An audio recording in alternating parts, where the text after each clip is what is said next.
The Ibrahim family's feed enforcer Semi Tongan Sam Ngata was shot in the back outside John Ibrahim's mother's home in Maryland overnight. Emergency services were called to a home in Price Street, Maryland at about 10:45 p.m. on Friday and found a man with a single gunshot wound to the back. The 59-year-old was taken to Westmead Hospital, where he remained on Saturday morning in a serious but stable condition. Police are investigating whether a burnt-out car found nearby in Mays Hill shortly after the shooting may be connected to it.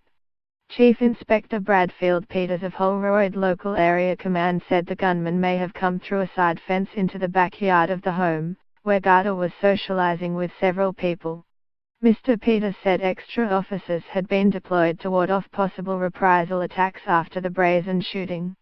John Ibrahim's mother, Wahiba, lives in a flashy home on Price Street that her son rebuilt for her after she rejected a home he bought for her in Dover Heights.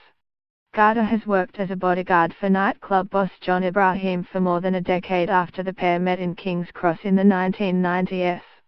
He was once arrested in a raid on his home that netted bulk quantities of a methamphetamine precursor. It's not clear if the shooting is related to the August arrest of two Ibrahim brothers, Michael and Fadit, who were caught in a dramatic sting in Dubai and charged over the attempted importation of 1.9 tons of MDMA, ice and cocaine. Michael Ibrahim was allegedly two-timing between rival Sydney drug syndicates helmed by two warring Middle Eastern crime families. During the massive police operation, John's house was raided but he was not alleged to be involved. Fadit has since been released on $2 million bail but Michael remains in custody. The only brother not in custody or facing charges at the moment is John. All four Ibrahim brothers, John, Fadit, Sam and Michael, have been shot or stabbed over the course of their life.